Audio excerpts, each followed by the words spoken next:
Hey everybody, it's Jason Blaha here, and as most of you know, I am a proponent of flexible dieting, which has been rebranded If It Fits Your Macros today, which is really a bad acronym for the reason that I'm about to get into, and it's because at one time, the opponents of flexible dieting, which is again now called If It Fits Your Macros, so really the opponents of If It Fits Your Macros, used to create the straw man argument that no, you can't just eat whatever you want and hit your macros and eat a bunch of garbage and junk and micronutrient void foods and still reach your goals because of a whole host of hormonal problems and dietary deficiencies. And they were right, but the problem was that it was a straw man argument because I was online and I saw the origins of this term firsthand as it started. I was on the forum, reading the sections of the forum where this term originated, and I know the name of the person who actually started it. And when it first started, no one actually believed that. All it was that people were using discretionary calories. It meant they ate mostly their chicken, rice, and broccoli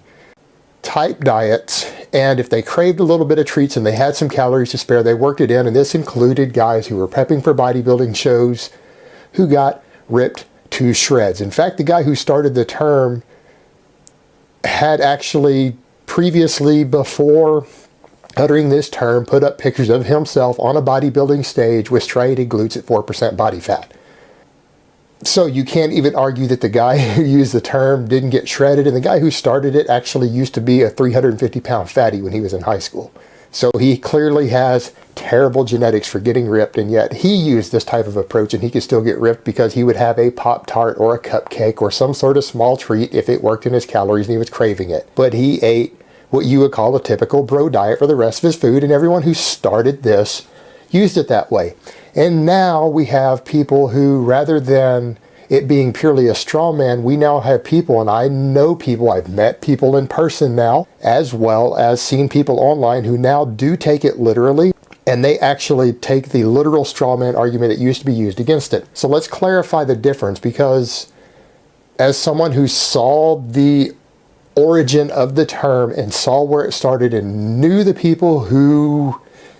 coined the term and who spread it originally, I have a very good grasp of what If It Fits Your Macros really means. What If It Fits Your Macros means is that you eat mostly whole foods, you hit all of your vitamins, minerals, fiber, your protein needs, things like that, off of whole micronutrient dense foods, and if you have any discretionary calories left, you can kind of fill them with treats and whatever you want without a concern for that because you've already hit all of your nutritional needs.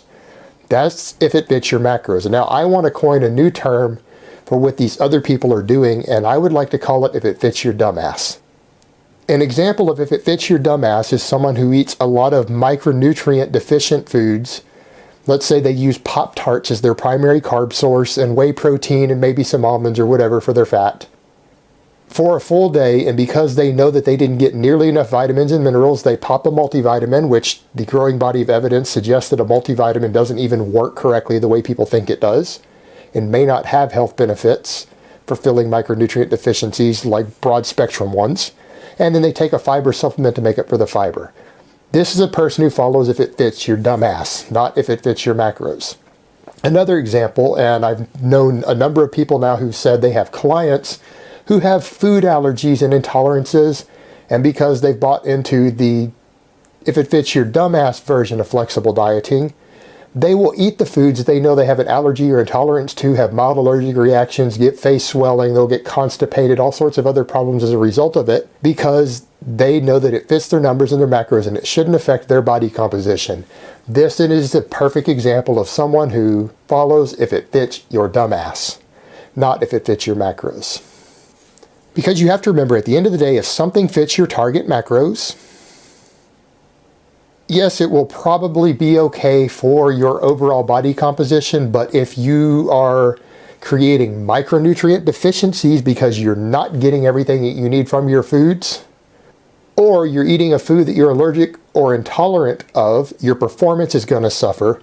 It will affect your body composition results, and it will affect your quality of life and your health, not just in the long term, but potentially in the short term. So there is a big difference between If It Fits Your Macros and If It Fits Your Dumbass. and you don't want to be in the category that uses a ladder. Alright guys, that's really all I have to say on that today. I hope it has been informative, and I will talk to you guys next time. But let me give you guys a bicep shot before I go.